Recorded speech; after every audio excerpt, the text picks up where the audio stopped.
Hello friends, तो movie देखने का शौक किसको नहीं है। और एवेंजर्स के फ़ैन तो सभी होंगे क्योंकि एवेंजर्स की मूवी होती ही ऐसी है। तो हम बात करते हैं हमारी लेटेस्ट मूवी की जिसके हीरो थोर अंकल है, जो कि 24 अप्रैल को रिलीज़ हुई है लॉकडाउन के अंदर। ये मूवी इंडिया के अंदर शूट हुई है और इस मूवी को तो शायद आपने देख ही लिए होंगे। अगर नहीं देखे हैं तो इस वीडियो में हम आपको इस मूवी की पूरी कहानी सुनाएंगे। नेटफ्लिक्स पर रिलीज़ हुई इस मूवी को चलो हम स्टार्ट करते हैं। इस मूवी के डायरेक्टर है सैम हारग्रेव। इस मूवी में कोई बड़ी स्टोरी भी नहीं है और ना ही कोई बड़ा सस्पेंस है, पर इस मूवी की दो बात मुझे बहुत अच्छी लगी। पहली कि इस मूवी में बहुत ज़्यादा एक्शन है, दूसरी कि इस मूवी में और भी ज़्यादा एक्शन है। चलो हम स्टार्ट करते हैं बिना टाइम गवाए। अगर देखा जाए तो इस मूवी को इंडियंस ने ज़्यादा प्यार दिया एज़ कम्पेयर टू फॉरेनर्स।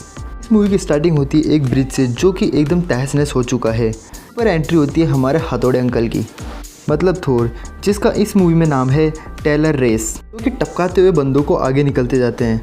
और फिर अचानक से टेलर रेस के गोली लगती है और वो नीचे गिर जाता है। फिर भी वो हार नहीं मानता और एक गाड़ी के सहारे खड़ा हो जाता है। फिर ये मूवी फ्लैशबैक में चल जाती है। वहाँ पे स्टार्टिंग होती है एक स्कूल से। एक लड़के का इंट्रोडक्शन होता है, ओविन होता है। वो जहाँ पर भी जाता है 24/7 उसके साथ सिक्योरिटी रहती है क्योंकि वो एक डॉन का बेटा है। उसके घर पहुंचने के बाद साजू उसे डांटता है क्योंकि साजू उसका बॉडीगार्ड होता है। फिर उसी दिन की रात को ओवी बोर होता रहता है तो उसके फ्रेंड्स उसे क्लब बुलाते हैं। क्लब के अंदर ओवी की किडनैपिंग हो जाती है। ओवी की किडनैपिंग के बाद ये बात सीनियर ओवी को पता चलती है, जो कि बहुत गुस्से में होता है, पर वो कुछ कर नहीं सकता क्योंकि वो उस टाइम पे जेल में होता है।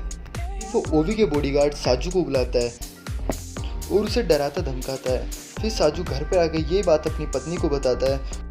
वो अपनी पत्नी को बताता है कि वो एक बंदे को जानता है जो कि ओवी को वहाँ से छुड़ा के ला सकता है, पर उस बंदे का पेमेंट बहुत ज़्यादा होता है जो कि ओवी पे नहीं कर सकता। फिर साजू एक डेंजरस प्लान बनाता है ओवी को छुड़ाने के लिए। यहाँ पे टेलर की एंट्री होती है, जिसको देखते ही देखते वो एक झील में कूद जाता है। उसे देख के लगता है कि वो अपनी ज़िंदगी से परेशान है।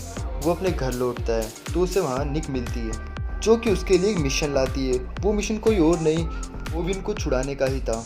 टेलर उस मिशन को एक्सेप्ट करता है और अपनी टीम के साथ ढाका पहुंच जाता है ओवी को छुड़ाने। और वही जूनियर को किडनैप करने वाला आमिर आसिफ है, जो कि बांग्लादेश का बहुत बड़ा डॉन है। बांग्लादेश की आर्मी भी उसी के कंट्रोल में है और इंडिया का डॉन बनने के लिए भी इसी ने जूनियर का किडनैप करवाया था। टेलर ढाका पहुंचकर उन किडनैपर्स का वेट करता रहता है। एक्चुअली प्लान ये है कि टेलर उनको पैसे देगा और ओविन उसे मिल जाएगा। फिर किडनैपर्स आते हैं और टेलर को ओविन के पास लेके जाते हैं और उसे ओविन के ज़िंदा होने का प्रूफ दिखाते हैं। किडनैपर्स टेरेस को पैसे लाने के लिए बोलते हैं। फिर टेरेस नीचे पैसे लेने जा रहा होता है तो उसके साथ दो किडनैपर्स और आते हैं। इनमें से अचानक से एक के हेडशॉट लगता है और दूसरे को टेरेस मौका देखते ही मार देता है। और धीरे धीरे करके टेरेस सारे किडनैपर्स को मार के और वहाँ से ओविन को छुड़ा के ले जाता है। पर अभी तक टेरेस ओविन को ढाका से बाहर नहीं ला पाया था। वो ढाका के अंदर एक जगह रुकते हैं और बुलेट प्रूफ जैकेट पहनते हैं और फिर एक जंगल की तरफ जाते हैं। तो उसका प्लान ये था कि वो जंगल से बोट की तरफ बोट में बैठ के और वहाँ से उसे छुड़ा के ले जाएगा। पर बोट के अंदर अचानक से एक ब्लैक कलर के सूट में एक आदमी आता है और टेरेस के सारे आदमियों को मार देता है। टेरेस के पास एक फ़ोन आता है जिसमें निक बोलती है कि उनके अकाउंट में कोई भी पैसे नहीं है, मतलब टेरेस को अपॉइंट किया गया था पैसे देकर ओविन को छुड़ाने के लिए। उनके अकाउंट में कोई भी पैसे ना आने के कारण टेरेस ओविन को बोट पे नहीं लेके जाता है और उसे जंगल में ही छुपने को बोलता है। बोट पे जो ब्लैक ड्रेस में टेरेस के आदमी को मारा था वो और कोई नहीं, साजू ही होता है, ओविन का बॉडीगार्ड। साजू उसे बिना पैसे दिए ओविन को छुड़ाना चाहता था। जो जंगल में जाके टेरेस से लड़ाई करता है ओविन को छुड़ाने के लिए। दोनों के बीच में बहुत ही अच्छी एक्शन फाइट होती है और फिर टेरेस साजू की नाक तोड़कर वहाँ से ओविन को लेकर निकल जाता है। उसके बाद एक 12 मिनट की बहुत एक्शन फाइट होती है जो कि बिना सीन कट करे हुई है कंटिन्यूसली। उसके बाद टेलर और ओवी दोनों बांग्लादेश में बसते बचाते घरों के अंदर छुपते रहते हैं। टेलर के पीछे उस टाइम पर दो जने पड़ रहते हैं, एक तो साजू और एक बांग्लादेश की पुलिस। टेलर जैसे तैसे वहाँ से बस धज के अपने एक फ्रेंड के घर रुक जाता है जो कि बांग्लादेश में ही होता है। फ्रेंड उसे रात को रुकने के लिए जगह देता है। अचानक से ही टेलर की उस फ्रेंड से लड़ाई हो जाती है जिसमें उसका फ्रेंड मारा जाता है। कुछ देर बाद टेलर के पास एक फ़ोन आता है जो कि साजू का होता है। साजू उसे कॉम्प्रो करने के लिए बोलता है क्योंकि साजू को पता चल चुका होता है कि वो बिना टेलर के वहाँ से नहीं जा सकता। साजू और टेलर दोनों ही प्लान बनाते हैं वहाँ से जाने का। वो वहाँ से दो गाड़ियों में निकलते हैं जिसमें एक में ओविन और साजू होता है, दूसरी गाड़ी में टेरर होता है।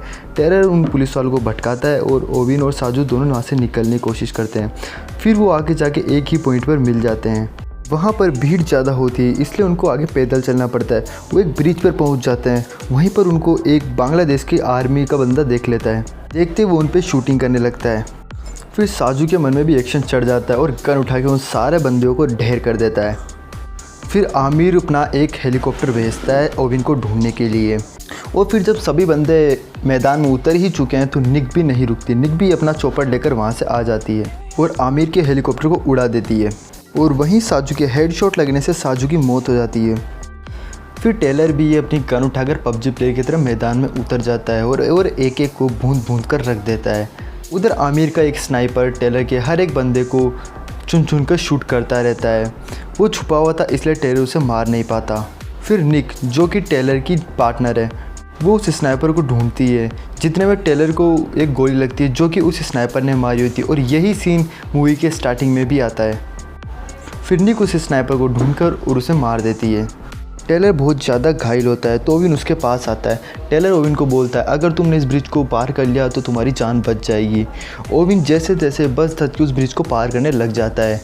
फिर टेलर खड़ा होकर के गन शूट करने लगता है। दोबारा वो सबको मारने लगता है पर अचानक से टेलर के एक और गोली लगती है और वो ब्रिज से नीचे पानी में गिर जाता है। पर उससे पहले ओविन ब्रिज पार कर चुका होता है और उसकी जान बच जाती है। फिर मूवी के अंदर कुछ साल बाद के सीन दिखाते हैं जिसमें ओविन स्विमिंग पूल में नहा रहा होता है। अचानक से जैसे वो स्विमिंग पूल से बाहर निकलता है तो वहाँ पर उसे एक परछाई दिखती है जो कि कम्प्लीटली क्लियर नहीं होती। ऐसा लगता है जैसे वो टेरर ही हो। मतलब इस मूवी में टेरर को कम्प्लीटली मरता हुआ नहीं दिखाया गया है। इसका शायद सेकंड पार्ट भी आ सकता है। प्लीज़ यार फ्रेंड्स, अगर ये वीडियो आपको अच्छी लगी तो इसका सब्सक्राइब का बटन दबाने आपका कुछ नहीं जाएगा, तो प्लीज़ एक सब्सक्राइब बटन ज़रूर दबाएं।